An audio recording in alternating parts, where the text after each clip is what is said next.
The last week has been emotional for the family of the late Queen Elizabeth II, and Prince Harry shed some tears on Wednesday for his grandmother at a vigil in her honour. Prince Harry and Prince William walked side by side in a procession behind the Queen's coffin as it was carried from Buckingham Palace to Westminster Hall on Wednesday.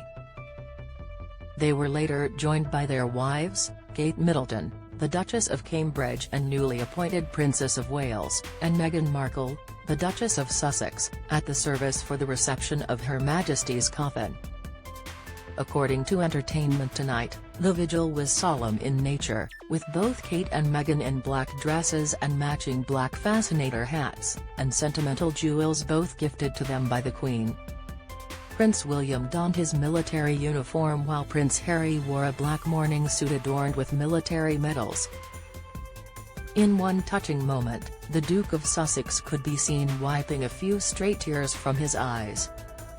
Before filing out of the hall after the service, Harry and Meghan took each other's hands as they walked, which triggered criticism from some people online who branded the act of affection disrespectful. The royal family leave our beloved Queen in Westminster Hall with grace and dignity except for Harry and Meghan, who just have to hold hands like two lovesick teenagers, said one user on Twitter.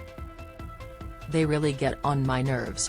Others defended the Duke and Duchess, including James O'Brien, a host on popular UK radio station LBC, who said on the air that critics of Meghan and Harry were vicious, vile individuals.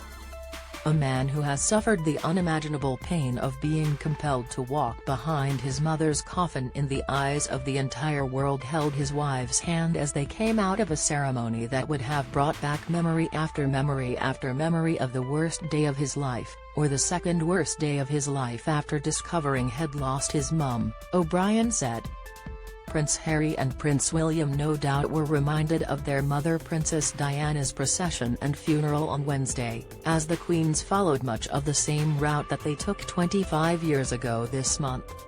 Prince William told several well-wishers in Sandringham on Thursday that walking behind the coffin in the procession for the Queen was very difficult.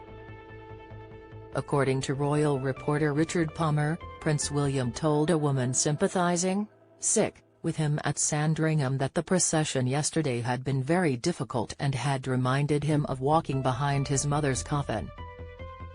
He told another woman, "Don't cry now, you'll start me."